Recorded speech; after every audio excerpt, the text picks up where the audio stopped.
Hello সবাইকে, সবাই কেমন আছো? আশা করি সবাই খুব ভালো আছো, আমরাও খুব ভালো আছি। এই দেখো সোনামা সকালবেলা উঠেই ব্রাশ টাশ করছে, তারপর স্কুল গেছিলো। দেখো স্কুলে বসে আছে তো চেয়ারের ওপর, তো পড়াশোনার থেকে বদমাইশি করে বেশি। তো এই দেখো সবার সাথে বদমাইশি করছে।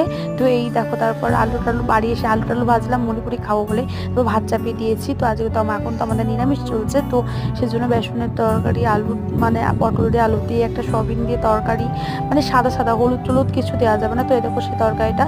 তো তারপরে বিকালবেলাতে দেখো সোনামা বিকালবেলায় বেরিয়ে পড়েছে তো গাড়ি নিয়ে, তো ওকেই তো দেখে দেখে রাখতে হয়, সেজন্য আমিও সেজন্য ওর জন্য বেরিয়ে পড়েছি। যে এই দেখো তাও ও গাড়ি নিয়ে খেলা করছে, তো আমি ওকে দাঁড়িয়ে দাঁড়িয়ে দেখছি যে ও কোথায় যাচ্ছে। তো এই দেখো খেলা করতে এদিকে কুকুরকে ধাক্কা মেরে দিচ্ছে। এত দুষ্ট না, কি বলবো, মানে আমার কথা একটাও শোনে না। তো মিনি ব্লগটা এতটুকুই। ভালো লাগলে লাইক কমেন্ট আর